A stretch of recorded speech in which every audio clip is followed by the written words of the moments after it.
yang tidak bisa ditempuh dengan menggunakan kendaraan roda 2. Beberapa sungai yang memang katanya ada buayanya.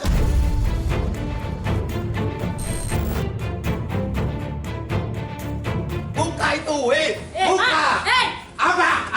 Apa? Sampean itu petugas! Saya ini rakyat!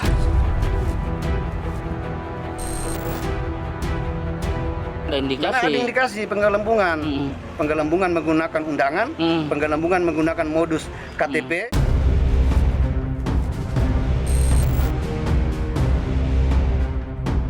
Sekitar 390 peristiwa dugaan kecurangan, Bawaslu tidak tampak maksimal melakukan penindakan terkait berbagai dugaan kecurangan yang tampak atau jelas terlihat.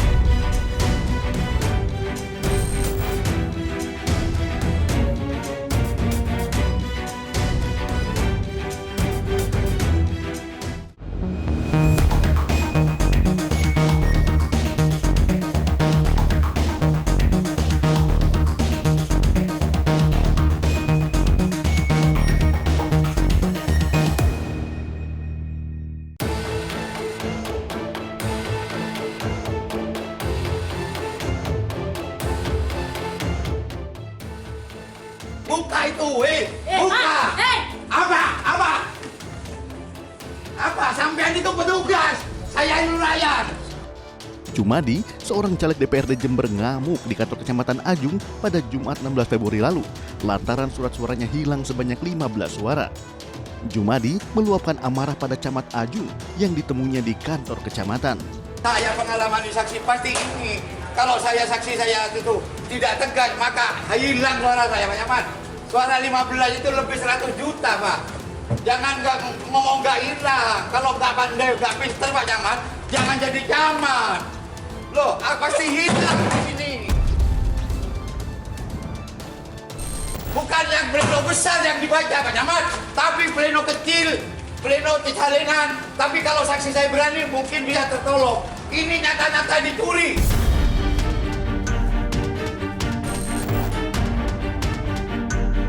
Caleg Dapil 1 Kabupaten Jember, Jawa Timur tersebut menuding adanya kecurangan pihak KPPS dalam pemilu 2024 dan menuduh suaranya hilang karena dijual ke partai lain. Dan saya menduga bahwa suara saya oleh TPS 35 dijual ke partai yang lain. Itu sudah nyata. Karena apa? Karena anggota KPPS dari TPS 35 itu adalah tim suksesnya dari partai.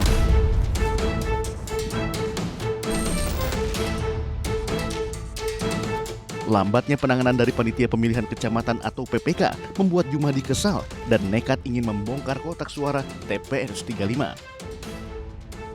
Buka! Jangan ditutup dulu, buka! Sampai dulu dibayar rakyat. Buka! Menanggapi keluhan Jumadi, Agus Mulyadi selaku anggota PPK Kecamatan Ajung menyebut akan berkoordinasi dengan KPU Jember.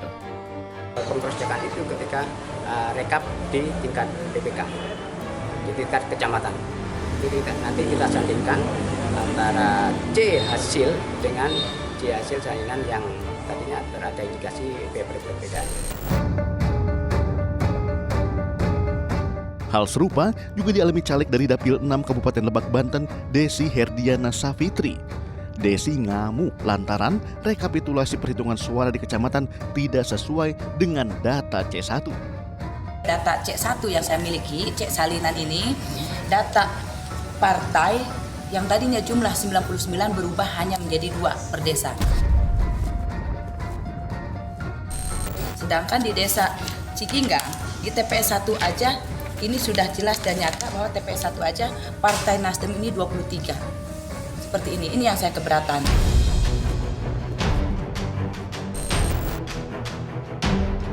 Desi meminta agar pihak PPK mau membuka C1 Plano agar dugaan proses rekapitulasi bisa berjalan transparan. Makanya saya meminta kepada PPK dan penyelenggara untuk membuka C1 Plano untuk di Pangpang, tapi mereka tidak melakukan itu.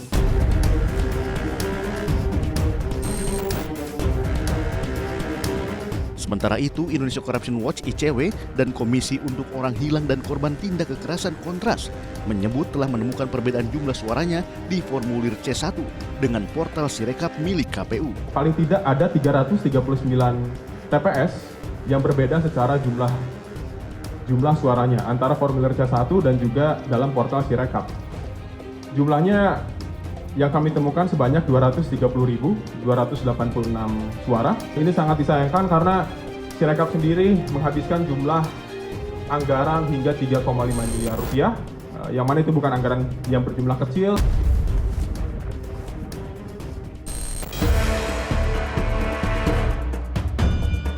Sementara, proses rekapitulasi perhitungan suara di Kecamatan Lembar, Lombok Barat pada Selasa 20 Februari berlangsung ricuh. Sejumlah orang yang mengatasnamakan diri dari simpatisan salah satu caleg tingkat kabupaten salah satu partai mengamuk di halaman kecamatan.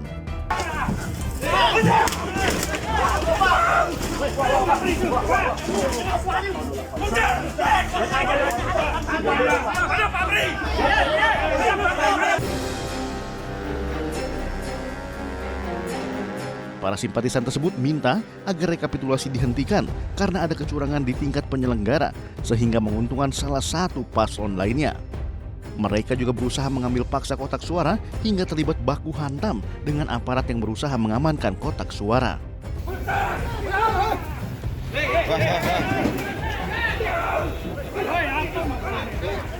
Kami sebagai penyelenggara melaksanakan tugas kami rapat pleno itu sesuai dengan prosedurnya. Dan ada tuntutan mereka melakukan penghentian, maka itu tidak bisa kami terima.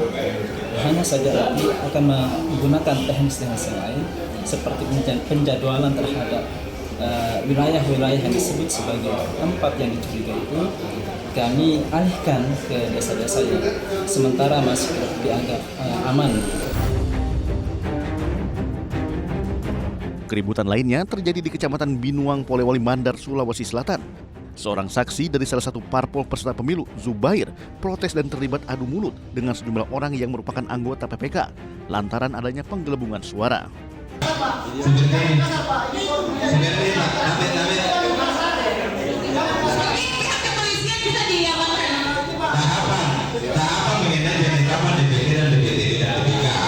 Itu sudah lewat.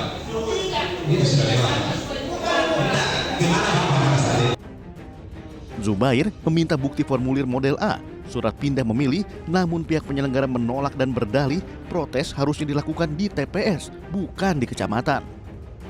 Rencananya Zubair akan melakukan protes lanjutan ke Bawaslu dan melaporkan adanya dugaan kecurangan yang dilakukan oknum KPPS. TPS 2 Miring. Di TPS 2 Miring itu ada 10 orang pemilih yang menggunakan KTP. Ada 1 orang pemilih pindahan. Nah, kedua, pemilih ini harus punya dokumen. Pindahan harus pakai C5 dan itu harus dibuktikan oleh KPPS. Kemudian 10 ini harus menggunakan berita acara bahwa 10 pemilih ini menggunakan KTP, tidak terdaftar pada DPT. Nah, tadi di dalam tidak terkonfirmasi itu. Maksudnya tidak bisa menunjukkan? Tidak bisa menunjukkan. Kami ingin membuka tapi semua seolah-olah ya itulah yang terjadi sekarang. Ada indikasi penggelembungan, penggelembungan menggunakan undangan, penggelembungan menggunakan modus KTP, padahal orangnya tidak ada, penggelembungan menggunakan pindah.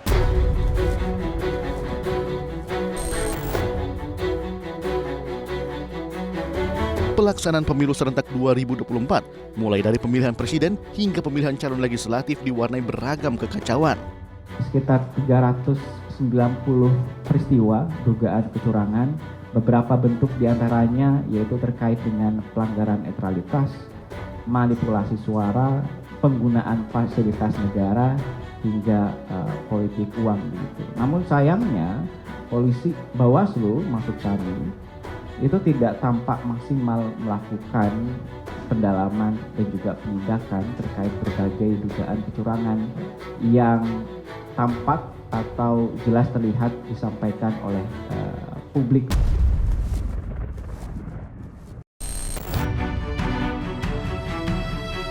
Lembaga Survei Indonesia LSI menyatakan tingkat kepuasan masyarakat menurun signifikan pasca penyelenggaraan pemilu 2024. Penurunan ini mempengaruhi tingkat kepercayaan masyarakat terhadap penyelenggara pemilu 2024. Penurunan tingkat evaluasi positif terhadap pelaksanaan pemilu, baik dari segi kepuasan maupun dari segi jurdil ya. Ya memang kalau tren itu berlanjut, ya kan penurunannya signifikan tuh 10 dan 20%. Kalau tren itu berlanjut, maka dia minimal dari segi publik itu bisa menimbulkan berkurangnya legitimasi kan. Pasca pencoblosan periode 19 hingga 21 Februari 2024, kepuasan masyarakat mengalami perubahan.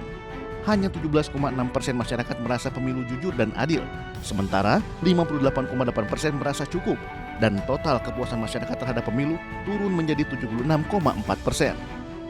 Hal tersebut menyebabkan penurunan kepuasan hingga hampir 20%. Dugaan kecurangan pemilu 2024 terus menggema. Wacana hak angket pun bergulir. Selengkapnya hanya di iNews File sesaat lagi.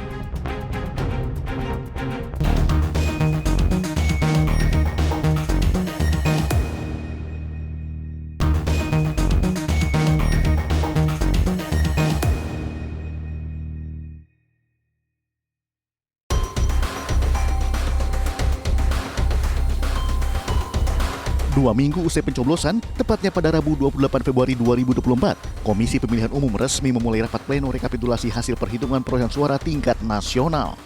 Maka rapat pleno terbuka, rekapitulasi hasil penghitungan perolehan suara tingkat nasional, serta penetapan hasil pemilu serentak tahun 2024 dinyatakan dibuka.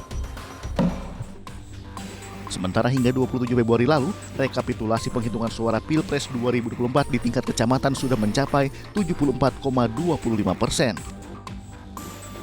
Yang belum melaksanakan rapat pleno rekapitulasi penghitungan suara di tingkat kecamatan masih ada 1021 kecamatan atau 1021 kecamatan, setara dengan 14,03%. Mengapa ini belum dilaksanakan? Karena masih ada yang kemarin pemungutan suara ulang, pemungutan suara susulan atau PSS, dan juga pemungutan suara lanjutan. Proses penghitungan atau rekapitulasi suara pada berbagai tingkat dimulai dari tempat pemungutan suara TPS hingga mencapai tingkat nasional. Penghitungan di TPS dilakukan secara manual oleh kelompok penyelenggara pemungutan suara KPPS setelah proses pencoblosan selesai. Setelah selesai menghitung surat suara Pilpres, KPPS mencatat hasil perolehan suara pada formulir C1. Selanjutnya, kotak suara dan dokumen administratif lainnya kemudian diserahkan oleh setiap KPPS kepada Panitia Pemilihan Kecamatan (PPK) untuk melanjutkan rekapitulasi di tingkat kecamatan. Proses rekapitulasi berlanjut di tingkat kabupaten kota dilanjutkan dengan rekapitulasi di tingkat provinsi oleh KPU provinsi. Tahap terakhir adalah rekapitulasi di tingkat nasional yang dilakukan oleh KPU RI. Sebelum akhirnya KPU mempublikasikan hasil perhitungan suara pemilu. Di tengah proses rekapitulasi hasil perhitungan suara perolehan suara, ketidakpuasan terhadap penyelenggara pemilihan umum 2024 terus bergema. Wacana pengguliran hak angket DPR untuk mengusut dugaan kecurangan pemilu pun mengemuka. Gaung untuk mengajukan hak angket ke DPR datang dari Ganjar Pranowo. Capres nomor urut 3 tersebut mendorong partai pengusungnya menggulirkan hak angket dugaan kecurangan pemilu 2024 di DPR. Hak pengawasan, hak konstitusi dari DPR untuk kemudian membuat penyelidikan itu paling bagus, paling fair. Jadi nggak perlu takut, ini biasa saja kok, dan pernah terjadi dalam sejarah Indonesia gitu. Dengan cara itu nanti ada data, ada fakta, ada saksi, ada bukti, ada ahli yang semuanya bisa dibuka dan publik bisa melihat. Kita tidak sedang mencari kalah menang saja, tapi kita sedang mencari kebenaran itu sendiri. Dan itu lebih tinggi tingkatannya dari persoalan status kalah atau menang. Itu mekanisme politik yang legal dan konstitusional. Jalankan saja. Sementara itu, kubu paslon nomor urut 1 Anies Baswedan dan Muhaimin Iskandar bersama partai koalisinya masih menunggu aksi nyata PDI Perjuangan sebagai motor penggerak hak angket di DPR untuk mengungkap kecurangan pemilu. Siap, saya memandang dengan adanya inisiatif angket, proses di DPR bisa berjalan. Kami siap dengan data-datanya dan di bawah kepemimpinan fraksi terbesar, maka proses DPR bisa berjalan. Saya yakin Partai Koalisi Perubahan siap. Kami sangat mendukung, sangat senang ya. Kalau ada yang melangkah begitu, kita ada di belakangnya. Kita siap, kita akan mengawal Dikatakan cek sampai ke detail-detailnya. Berdasar pasal 79 ayat 3 dalam Undang-Undang Nomor 17 Tahun 2014 tentang MPR, DPR, DPD, dan DPRD. Hak angket adalah hak DPR untuk melakukan penyelidikan terhadap pelaksanaan suatu undang-undang atau kebijakan pemerintah yang berkaitan dengan hal penting, strategis, dan berdampak luas pada kehidupan bermasyarakat, berbangsa, dan bernegara yang diduga bertentangan dengan peraturan perundang-undangan. Hak angket diusulkan oleh paling sedikit 25 orang anggota DPR dan lebih dari satu fraksi. Pengusulan hak angket harus disertai dengan dokumen yang memuat paling sedikit materi kebijakan dan atau pelaksanaan undang-undang yang akan diselidiki serta alasan penyelidikan. Usulan menjadi hak angket DPR apabila mendapat persetujuan dari rapat paripurna DPR yang dihadiri lebih dari setengah jumlah anggota DPR. Dan keputusan diambil dengan persetujuan lebih dari setengah jumlah anggota DPR yang hadir. Jika hak angket ditolak, usul tersebut tidak dapat diajukan kembali. Jika usulan hak angket diterima, DPR membentuk panitia khusus yang dinamakan panitia angket yang terdiri dari atas semua unsur fraksi DPR. Panitia angket melaporkan pelaksanaan tugasnya kepada rapat paripurna DPR paling lama 60 hari sejak dibentuk. Rapat paripurna DPR mengambil keputusan terhadap laporan panitia angket. Semua proses penyelenggaraan pemilu 2024 telah sesuai dengan Undang-Undang Pemilu. Undang-Undang Pemilu telah jelas mendesain bagaimana menyelesaikan semua permasalahan berkaitan dengan pemungutan dan penghitungan suara. Kalau sekiranya terjadi pelanggaran administrasi, jelas Bawaslu lah yang menangani. Kalau sekiranya ada perselisihan terhadap hasil pemilu, Mahkamah Konstitusi sebagai lembaga yang menyelesaikan permasalahan ini. Jadi Undang-Undang Pemilu sudah menjelaskan hal tersebut, mekanisme penyelesaian semua permasalahan berkaitan dengan pemungutan, penghitungan, dan rekapitulasi.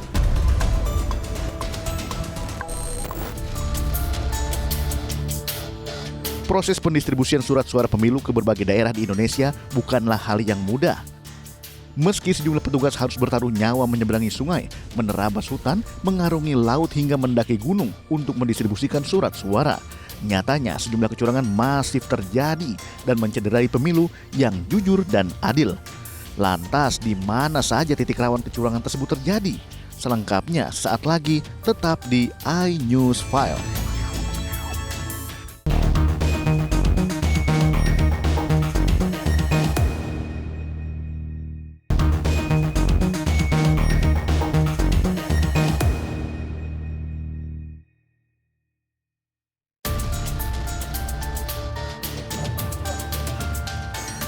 Perjalanan surat suara pemilu 2024 hingga bisa sampai di tangan pemilih tak selalu berlangsung lancar dan mudah. Tak jarang para petugas distribusi yang terdiri dari polisi, TNI, dan petugas PPK setempat harus melewati jalur ekstrim hingga puluhan kilometer untuk bisa sampai di tempat pemungutan suara. Para petugas PPK dan PPS bersama aparat TNI dan Polri bahkan harus menerobos sungai Kambaniru yang membelah desa Kiritana, Kecamatan Kambera, Kabupaten Sumba Timur, Nusa Tenggara Timur pada Selasa 13 Februari 2024. Sungai yang baru saja surut dari banjir tersebut nekat diterabas petugas sambil memikul logistik pemilu. Sekalipun sungai ini juga dikenal sebagai habitat buaya. Keadaan saat ini sementara banjir. Demi bangsa dan negara.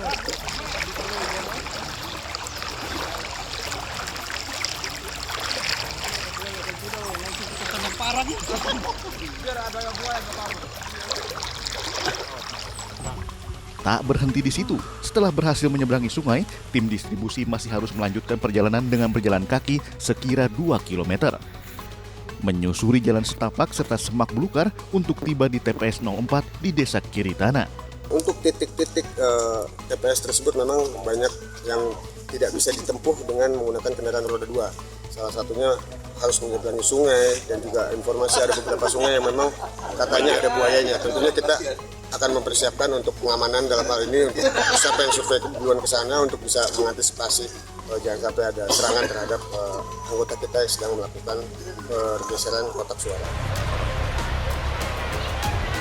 Hal serupa juga dialami aparat kepolisian, TNI, dan petugas PPK Serang Panjang yang harus menempuh perjalanan ekstrim selama 3 jam dari Kecamatan Serang Panjang melintasi Sungai Cikeru. Petugas dan warga harus memikul logistik pemilu untuk bisa masuk ke Kampung Cigebang, Desa Talaga Sari, Kecamatan Serang Panjang, Subang, Jawa Barat pada Senin 12 Februari 2024 lalu. Setelah perjalanan kaki, perjuangan petugas dilanjutkan menggunakan sepeda motor lantaran jalan yang tak mulus dan sempit. Ada 2 TPS yang sangat jauh dan berisiko, yaitu berada di Desa Talagasari, di Dusun Cigebang, terdiri dari 2 TPS. Lokasi Kecamatan Sarangpanjang sekitar 3 jam, kurang lebih 25 kilo. Kami tadi berangkat sekitar kurang lebih jam 9, kita sampai di sini kurang lebih jam 1. Di Kabupaten Belu, Nusa Tenggara Timur, untuk menghantar kotak suara hingga sampai di TPS 01, Dusun Hanowai, Desa Debu Lulik, Kecamatan Lamaknen, Selatan, anggota Linmas dengan dibantu masyarakat harus berjalan kaki sejauh 10 km. Semangat!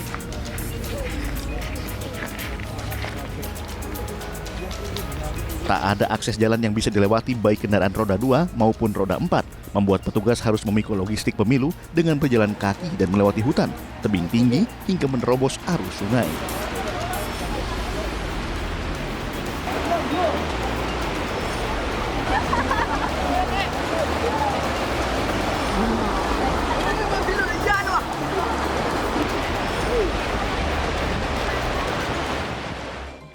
Dusun Hanowai merupakan TPS yang memiliki jumlah DPT sebanyak 250 orang dan merupakan TPS terjauh dan sangat terisolir. Mirisnya, kegiatan ini sudah sering mereka alami setiap kali adanya pesta demokrasi. Jaraknya sekitar 10 kilo dari kecamatan menuju desa. Sedangkan dari Desa Deblulik menuju ke TPS 1 Dusun Hanowai ini diperkirakan itu sekitar 5 km. Di mana akses dari kantor Desa Deblulik menuju TPS 1 itu untuk mobilisasinya sangat susah. Sayangnya, jerih payah dan perjuangan para petugas pengantar logistik pemilu dinodai dengan sejumlah kecurangan yang terjadi. Berdasarkan data yang dirilis Koalisi Tolak Pemilu Curang, sejumlah modus digunakan untuk memanipulasi suara pemilih. Mulai dari pemanfaatan sisa surat suara atau surat suara tidak terpakai, manipulasi penghitungan suara dengan melibatkan petugas TPS, hingga manipulasi rekap penghitungan suara.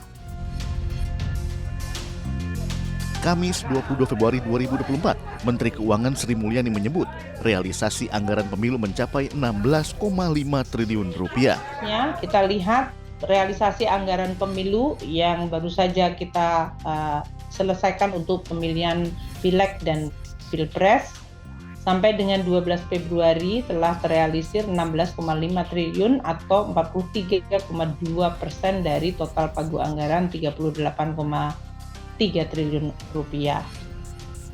Anggaran pemilu tiap periode terus mengalami penambahan sejak tahun 2004. Kenaikannya rata-rata lebih dari 50%. Bahkan untuk pemilu 2024, naik 3 kali lipat dari anggaran pemilu sebelumnya dan tercatat sebagai yang termahal sepanjang sejarah gelaran pesta demokrasi di Indonesia. Meski sudah menghamburkan uang rakyat hingga puluhan triliun rupiah, namun pemilu 2024 mendapat banyak kritikan dan cacat akibat beragam dugaan kecurangan yang ditorehkan secara terstruktur, sistematis, dan masif. Bahkan Badan Pengawas Pemilu seolah enggan mengusut sejumlah dugaan kecurangan pemilu yang nampak jelas dan nyata tersiarkan di sejumlah pemberitaan nasional. Lalu apakah perjalanan surat suara yang mempertaruhkan nyawa menempuh hingga ribuan kilometer ini akan sia-sia hanya demi memenuhi ambisi hasrat kekuasaan sesaat? Jadi jangan bilang Anda tidak tahu akan permasalahan ini karena kami sudah memberitahukannya.